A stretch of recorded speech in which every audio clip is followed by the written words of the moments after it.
live. And if you're watching this on YouTube later on, we'd like to welcome you. That was very smooth, so you can tell I'm used to doing that so well. Just like simple YouTube, something new. That's pretty exciting. So smooth. Yes, but if you're watching this on YouTube, that means that you're watching it later on. We do this every Friday night at 6 o'clock Pacific, 9 o'clock Eastern. We hope that you can join us live sometime, but we understand that many of you can't, so we wanted to not just have it on our Facebook page, but also here on YouTube. So thanks for joining us. And you that watch us on Facebook get to see us make the mistakes first. Right. If you are watching us on Facebook, welcome. We're glad you're with us. And I know that we do have a number of people there. So to get started, I'll introduce myself. My name is Johnny. I'm a believer. I struggle with alcoholism and codependency. And with me tonight... I'm John. I'm a believer. Struggle with alcoholism and anxiety. Yeah. And we are excited to be here with you. Last week, we had a number of people. We had the camera flipped around and we were sitting on the couch where Marnie is sitting tonight. So Marnie, do you want to say hi to everybody? Hello. And we're so glad to be with you. Why don't you go ahead and say hello in the comments. If you feel comfortable, let us know where you're from. If you have any questions for Pastor John or myself, I'd love for you to ask those in the comments as well. And Marnie will read those to us as we go. Because if we don't have questions, this is going to be a very short time together. Hard to do a Q&A without the Q's. Yeah. So I only give so many A's. Yep. But again, just for those of you who may be joining us for the first time, every once in a while in the comments we'll get somebody that will say, who are those guys? Which is a legitimate question. This is Pastor John Baker. He's the founder of Celebrate Recovery. And my name is Johnny Baker. I'm his son, and I'm the pastor of Celebrate Recovery here at Saddleback Church. And just so I don't get in trouble, I'm the co-founder with my wife and Johnny's mom, yes, Cheryl. Well, she's not here tonight. And so her punishment for not being, no, I was kidding. Yeah. But yeah, so we're so glad that you're here with us tonight. Anything you want to say to them before we dig into some questions? No, this is, what are you pointing at, Marnie? Cheryl is on. Oh, good. That's always it's a good thing I mentioned her. You tried to leave her out, but not me. That's why we've been married for 50 Mm-hmm. years. Mm-hmm. All right, so getting back to the subject at hand tonight, I don't think we really have a subject tonight, but it is getting extremely close to Christmas. Mm-hmm. And Christmas should be, and that's, we got to be careful how you use those shoulds, mm-hmm. a joyful time for all of us because it's Christ's birth. However, Christmas has become a little more commercial, I'm saying that nicely, mm-hmm. and sometimes it's our expectations for Christmas get high, mm-hmm. or get unrealistic, and therefore we do not have the joy of Christ's birth because we're focused on something else. And so tonight, I'd like to kind of look at some things that are joy robbers, mm-hmm. and some things that we can really fill in our joy and really remember. There's nothing wrong with giving presents. I like presents, but the most important thing is our Savior's birth. Yeah, and I think, a couple of things to keep in mind during the holiday season as well. We sing Christmas carols, and we think, it's the happiest season of all, and it's the most wonderful time mm-hmm. of the year. And for a lot of people, you may not feel that way. You may have lost a loved one around this time of year, and it's a tough season for you to remember. Maybe you're brand new into recovery, and so this is a hard time for you. Or maybe 2019 wasn't an amazing year for you. And so my advice would be don't isolate during this time. Definitely. It can be tempting to do that, right? It can be tempting to kind of get... Huge one. And when they say don't isolate, mm-hmm. when you do get together with other people, make sure they're safe people. Yeah. Because you don't want to go back to where you came from. I know I sure don't. Yeah. Johnny said don't isolate, so I'm going to the bar. That's right. Yeah. That's not what we're saying. That's not what we're meaning. But hang out with some safe people. Hang out with people that are in your Celebrate Recovery groups. Whatever makes you happy as far as being with people that are healthy, that are well on their road to recovery, and you'll have a very safe and sober Christmas. Yeah, and so if you're looking for a Celebrate Recovery in your area, or maybe you're traveling to see family during this time of year, and so you're away from your local Celebrate Recovery group, I want to encourage you to go to celebraterecovery.com, and you click on Find a Group, and there you can search by area code, not by area code, by zip code, yes. where you're going to be, and you can find You'd have a tough time doing it. Well, you probably could. We talked to Bobby about it. I'm sure she can make it happen. I think so too. But zip code's faster. Yeah, zip code's probably better. And then you can find a church in your area that has Celebrate Recovery. Give it a shot. and attend that group while you're gone. Don't isolate and be around safe people at the same time. Yep. And you did say that next week we're going to have a Christmas present for everybody watching. Do you remember what you said we're going to announce next week? You think I forgot that already? I do. No, I don't. Let's see, what we're going to do early, we've never done it this early before, we're going to introduce the theme for this year's summit. Yes. In Tennessee in July and in August here at Saddleback Church in Lake Forest, California. And if you don't know what a summit is, it is a 3-day family time together, a time of learning and fellowship and just about everything Celebrate Recovery is. A lot of worship. So we will be talking about that a lot in the months to come, but we'll give you the theme, and I'm excited about the theme. And that's all I can say. Yeah, that's all you can say. Because again, Cheryl's watching, but she's not here. True. It's probably a good idea to have her here when we do that. Yeah, I think it would be nice. Also, if you are in either the Houston or San Francisco area, we have our first 2 one-days of 2020 where we're going to be in those areas. So you can go to celebraterecovery.com and you can click on events and you can sign up for one of those conferences, and that's us coming to you. And we would love for you to be there with us in Houston. Marnie, right in Houston? Yes. We're actually going to be offering a track for people who are leaders or interested in Celebration Place and the landing. So every one-day seminar we do up until this time, we've had 7 keys, which is the foundations, the essentials of Celebrate Recovery. If you've never attended a 7 keys event and you're a ministry leader or you're a leader in a Celebrate Recovery, you ought to come to a one-day or the summit so you can get those 7 keys. Then we do something called the Advanced Leadership Training, and that's where we go through some of those next step things that you need as leaders. And this is the first time. We're going to try it a couple times this year, where we're going to have a third thing available, a third track available, which will be for those of you who are interested in Celebration Place, which is Celebrate Recovery for kids, and or the Landing, which is Celebration Place, which is Celebrate Recovery for teenagers, junior high and high school. Yep. So that's going to be an exciting thing. So again, Houston is the first one we're going to do that in, and we'll let you know more where we're going to do that when they become available. So. And last year I had a few little health issues, and I wasn't able to attend all the one-days, but Cheryl and I will join the one-day team in Houston, and that is pretty exciting. Yes, we are very, very excited. I am very grateful to be back on the road again. Me too. Can't wait. All right, so Marnie, do we have any questions? Yeah, one question. Is it best to start the beginning of the lessons in January? I think if ideally that is good. Yeah. But sometimes you might be on the 10th step in January, and you don't just skip the 10th and go back to the 1st. Right. So it really doesn't matter, but ideally it would be the 1st of January. But a lot of Celebrate Recoveries don't start in January. Right. They start in all the other months, and I think probably pretty equally. Yeah. So it may be October, and you're talking about the first principle, which Yeah. is just fine. It's a great idea if you can do it. If it's not how you started, I wouldn't wait an extra year. What are you teaching on tonight?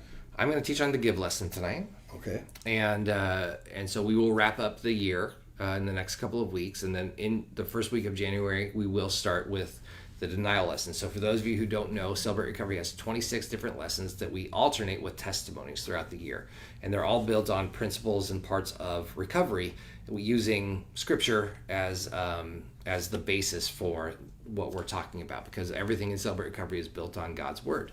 And so we start the year with, and again, the year meaning 12 months, right? So whether that's January or whether that's October, you're going to go through a year's worth of those lessons. You're going to start on denial and you're going to end on the yes lesson. And so for us, what we encourage you to do is there's a 90-day start. All of this, by the way, you'll learn about at the summit or at one of the one-day training conferences, or you can contact your state rep online if you go to celebraterecovery.com and click on Find My State Rep, and they will help you walk through this for free, by the way.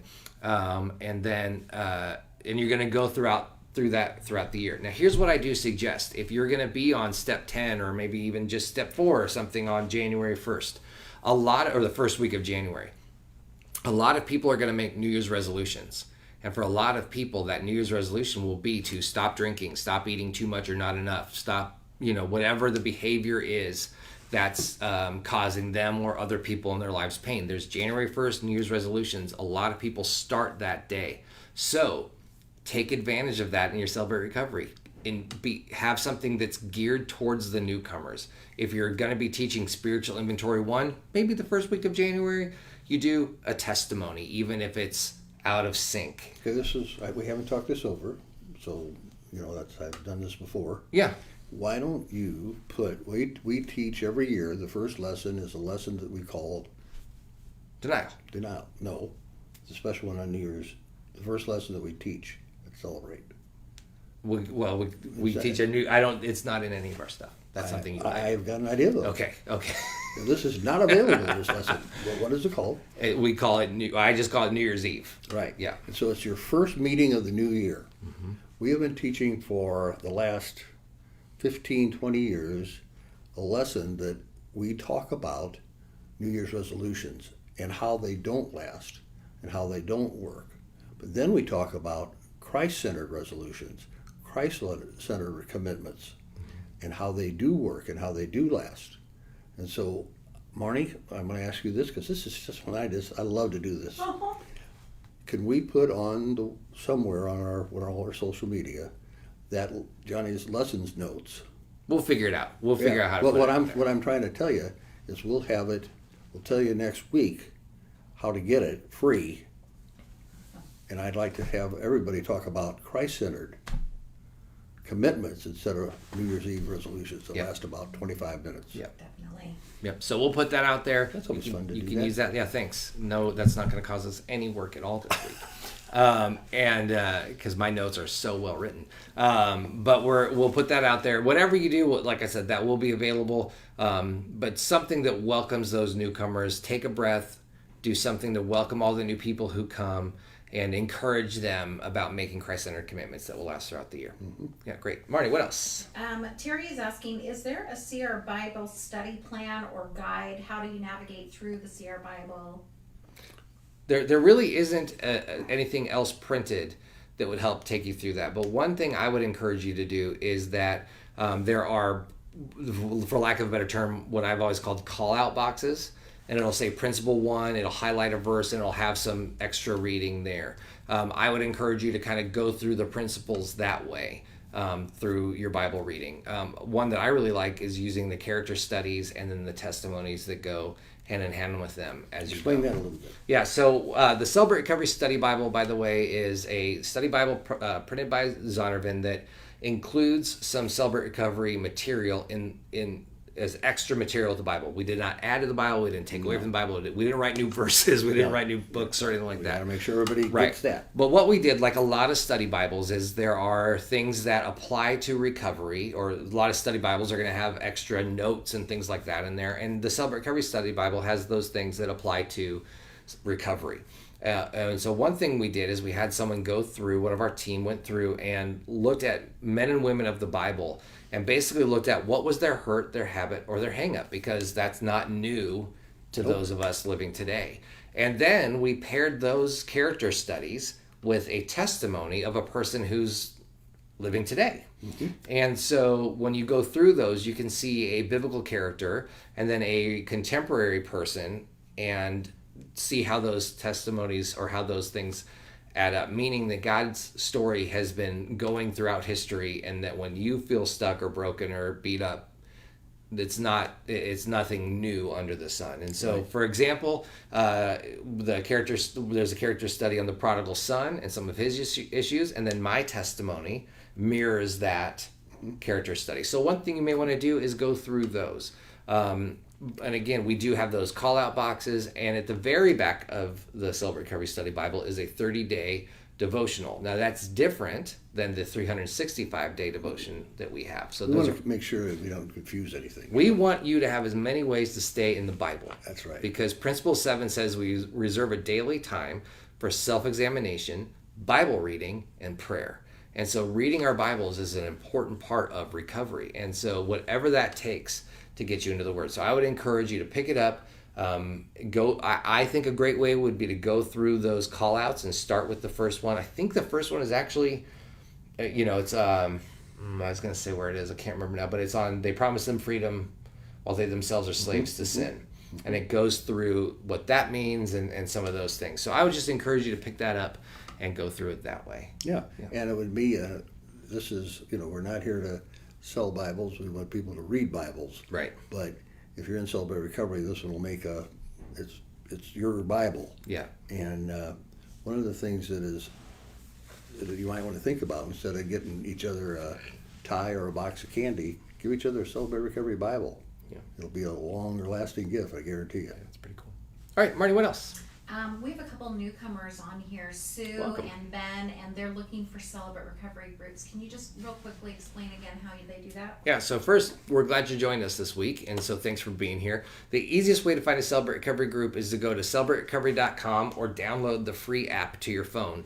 And by doing that, you can go to what's called Find a Group. You click on that, you put in your zip code and a radius around you of 5, 10, 25 miles, whatever it is. And then all of the Celebrate Recoveries in the area will populate, and you can choose one of those to go to. So let me give you 2 pieces of advice. Find one, go to it, and give it a few weeks. Don't just go one time and go, oh, I didn't like the music, or I felt like it was hard to, go, give it a few weeks, and see how you feel after, let's say, 3 weeks. The second thing I want to encourage you to do is, let's say you put in your Then zip try code. another one. Right, exactly. Yeah, then try a different one. What I'm saying, instead of just hopping around to a bunch of different CRs, right. Go to one for a couple of weeks. If that doesn't feel like home, try another one. Another thing that might happen is you may go to that and it might show that the closest one is 30, 45 miles away. It might feel like it's too hard to get to. So a couple of things on that. The first thing is, I mentioned this earlier, there's a way to find your state rep. I would ask you to contact him or her and say, hey, I looked on the website. I couldn't find any close to me. Are there any? Because there may be some that are in the process of becoming listed on the website that state rep can point you to. And the second thing is, I want to encourage you to go ahead and make the drive, to make the effort of getting to a Celebrate Recovery, even if it's far away. And I'll just tell you, I think I shared about this last week too. When I was active in my addiction, there was very little that could keep me away from going out and getting drunk. And a far drive or a Probably inconvenience. wasn't really smart, but I kind of did the same thing. An inconvenience didn't often stop me. And when you really want recovery, when you make it a priority, I would ask you to have that same commitment to go, you know what, an inconvenience is going to stop me. I'm not trying to say this to belittle anybody's, if it's a hard time, because especially if there's ice on the roads or if you have a hard... Be safe. Yes. But I would just say, before you go, oh man, it's a half an hour drive away, go anyway. Give it a shot for at least 3 weeks. If that one doesn't work, find another one. If you can't find any in your area, contact your state rep, and he or she will help you find some that may not be listed. Johnny, you've talked about state reps for a while. Let me just kind of help everybody understand what that is. State reps, you would think there would be 50 of them because there's 50 states. Well, we have over 300 state reps, and the reason we do is because they're, some states are pretty big. So we have state reps that will, if you start your Celebrate Recovery and invite them, they'll come or they'll talk to you or they'll do a Zoom call with you, whatever, and help you get through it and help you start. Because that's sometimes it's hard to start, and you need that person that's really been there and started his own or her own, and they will give you some great advice. Now, the good news is, if anybody charges you, say, okay, now you can call me next week and it'll be $35, that is not a Celebrate Recovery state rep. So go online, make sure you get the state rep that's online. Their services, their volunteers, they're amazing people, and I love them dearly, but there's a lot of them around, and they want you to take advantage of them, because you're not taking advantage of them. You're going to be helping a lot of people. And we should also say, if you're watching this out of the states, if you're overseas somewhere, we have area reps in many places as well who are willing to help you get started, and so I gotta brag on God a little bit here. We just a couple of weeks ago had a 3-day conference in Brazil, and there were 1,300 people that attended that 3-day conference in Brazil. That is amazing. We've been going for almost 30 years. And, the guy just keeps growing and things just keep getting better. So I just wanted to share that. Yeah, it's pretty awesome. Cool. What else, Marty? So somebody has a question. It's about sponsors, so I'm going to combine 2. One is, can you give some examples on how best to listen to Fourth Step Inventory as a sponsor?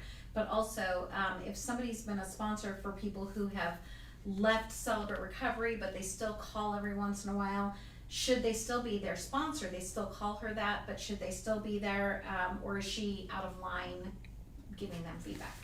All right, let's answer that in reverse. So if somebody's been a sponsee and they leave Celebrate Recovery, but they still want to call you their sponsor, I would say as long as they're active in recovery, no problem. Yep. If they're not active in recovery and they're saying that you're my sponsor, they're not listening to you, they're not following your advice, that might be something different. What do you think? Yeah, your sponsor can't work the program for you. Right. And so I think that would be on an individual basis for Right. sure. I haven't heard that happening a lot, but I'm sure it does. Mm-hmm. And but I would just say, if somebody's working the program and maybe they moved Right. and they haven't found a Celebrate Recovery yet, which is they haven't looked hard enough. But there's a lot of Celebrate Recoveries around, and there's over the last number, we're around 30,000. Yeah. And so, but let's say they can't find one, and they still want to talk to their sponsor. I mean, I think that's great. Yeah. So Yeah, one thing I would say though is, sponsor and sponsees aren't a lifetime commitment, right? Right. You're not, it's not a marriage, right? Right. And so if somebody has left or they're doing something else and you as the sponsor feel like they're not definitely really my sponsee and they're just calling me that, right. hey, a phone call saying, hey, I think maybe it's time for you to find a new sponsor because Right. you're not listening to me. It's a hard conversation to have, Right. but sometimes it's really important. But a sponsor cannot do the work for you. Yeah. And shouldn't. The second question is, what's some advice you can give somebody who's listening to a fourth step? Is number one, when you choose somebody to do your fourth step with, make every attempt to choose somebody who has done their fourth step. Mm-hmm. It doesn't have to be, but you can go to your pastor, you can go to a lot of but if it really works best, and we've been doing it a long time, it really works best when somebody who has done their own fourth step. They can relate to you. They are, they're not there to share their fourth step as you share your fourth step, but they can certainly, they know what it feels like and how freeing it is to get that out in the open and in front of God, and not that God doesn't know what all about it anyway, but just saying it. So yeah, I would try to find somebody who has done their fourth step. Same gender as yourself. Same gender, yes. Yep. But if you can't, just do it. Just do your fourth step. Don't say, "Well, I've been doing this 2 years. I did my fourth step 2 years ago, and I still can't find anybody to give it to." Yeah. Do it. Unload it. Out of those two things, though, if you're going to miss the person who's already done a fourth step, I think it should be same gender as yourself. Oh, definitely. Yeah. Definitely. But yeah. And if you're listening to someone's fourth step, there's a couple of things. One, pick a place that's quiet where you're not going to get interrupted. A busy Starbucks probably is not the best place because there really is going to be some heavy things being said. A place where, I've got 3 kids, so where your kids are running around or your phone's buzzing like crazy, let people know that you're busy, that you're not going to be able to respond to calls for a little while, because there's nothing worse than seeing somebody look at their phone when you're kind of pouring your heart out and they're checking their texts. The other thing is, your job really is to listen and when appropriate, give advice. So if somebody gives you their fourth step, and by the way, the fourth step is a part of recovery where you write down all of the good and bad that you've done and all of the good and bad that's been done to you. It's an intense but very healing process. And we call it the inventory, we call it doing a fourth step. There's a bunch of different names to it, but really the idea is that you sit down and using either the worksheets that are provided in the participant's guide or just a spiral notebook or however works for your brain, getting it all out on paper. And then reading it to someone else is called fifth step. You're telling other people about those things. So if I was listening to a fourth step and it took the person 10 minutes to read it, I might say, seems like you didn't go very deep. I would encourage you to look into some more key areas of your life. If I was listening to a fourth step and it was were very young. Right, yeah. And I was listening to things and only bad things were on it, I might say, I would encourage you to go back and try to find some good things that had been done to you or good things that you had done as well. Things like that. What I wouldn't do is say, I'm sorry, but you failed. You did not complete your fourth step. That's not my job. Right. But I may provide encouragement, and I'm really there to listen. And because then, as the person who's written their fourth step, I'm going to do something with that later. I'm going to begin to make amends and offer forgiveness. as part of this program. And so, but I'm not doing that to the person who's listening to my 4-step. I'm just reading it all. I'm saying it out loud for the first time. So there's lots of things to keep in mind with that. So I hope that helped in some ways. Marnie, what else? We got time for a little bit more. Yeah, so are leaders meetings and team meetings separate from each other, and how often do you have them? Yes. So leaders meetings we have every month. And in fact, we call it a monthly leaders meeting. And what we do with those is here at Saddleback, we have the first Wednesday of every month is our leaders meeting, where we get together for, we do 4 different things. We do a planning time, a teaching time, a fellowship time, and a training time. And so we eat together, we pray together, we play a game together, sometimes we worship together, we always pray together.